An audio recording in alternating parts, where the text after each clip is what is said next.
పరిస్థితి ఉండాలి.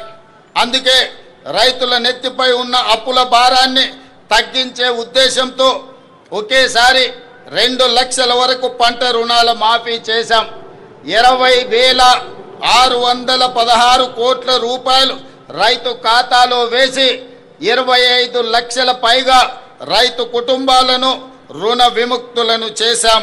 వ్యవసాయానికి ఉచిత విద్యుత్తును కొనసాగిస్తూనే విద్యుత్ పంపు సెట్లకు సౌరశక్తితో నడిచే పంపు సెట్లను ఏర్పాటు చేస్తున్నాం.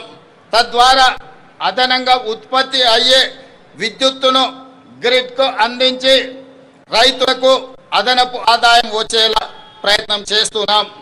ఈ 2.5 ఏళ్లలో వ్యవసాయానికి రైతు సంక్షేమానికి 1,56,496 కోట్ల రూపాయలు ఖర్చు చేశాం. రైతు భరోసా పెట్టుబడి సాయం ఇప్పటికే 27,529 కోట్ల రూపాయలు నేరుగా రైతుల ఖాతాలలో వేశాం.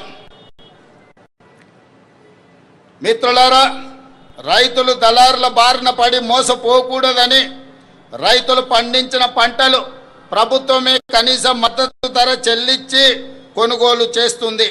ఎంత భారమైనా సరే చివరి గింజ వరకు పంట ఉత్పత్తులను కొనడానికి రాష్ట్ర ప్రభుత్వం ప్రయత్నం చేస్తుంది. మేము అధికారం చేపట్టిన తర్వాత ఇప్పటి వరకు 2.5 ఏళ్లలో ధాన్యం కొనుగోళ్లకు 82,840 కోట్ల రూపాయలను ఇప్పటి వరకు రైతాంగానికి చెల్లించిన ఈ యాసంగి సీజన్లో రాష్ట్రమంతటా 8,575 కొనుగోలు కేంద్రాల ద్వారా చురుగ్గా ధాన్య సేకరణ జరుగుతుంది. ఇప్పటి వరకు 63,65,000 మెట్రిక్ టన్నుల ధాన్యాన్ని కొనుగోలు చేయడం జరిగింది. సుమారుగా 11,903 కోట్ల రూపాయలను రైతుల ఖాతాలో జమ చేశాం.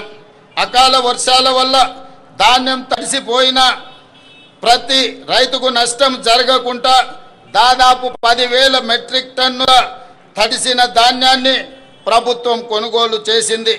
ధాన్యం కొనుగోలులో దేశంలో ఏ రాష్ట్రం కూడా మనతో పోటీ పడే పరిస్థితి లేదు.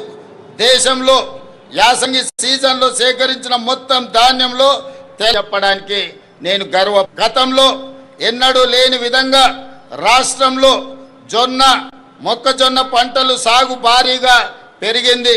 ఈ యాసంగిలో సుమారు 16 లక్షల ఎకరాల్లో మొక్కజొన్న, 4 లక్షల ఎకరాల్లో జొన్న సాగు చేసి తెలంగాణ రైతులు కొత్త చరిత్రను సృష్టించారు.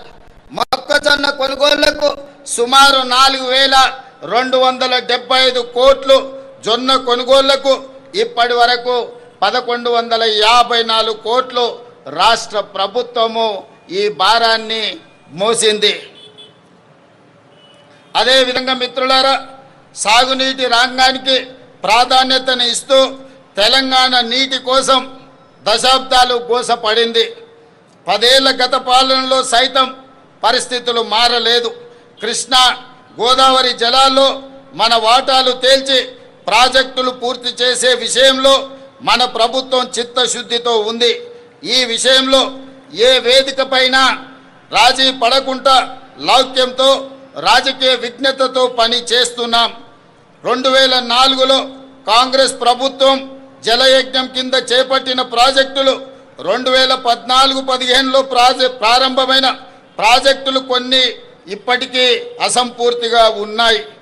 పెండింగ్లో ఉన్న ప్రాజెక్టులపై అవసరమైన భూసేకరణ చేపట్టి వీటిని చెయ్యాలని ప్రభుత్వం పట్టుదలతో పనిచేస్తుంది.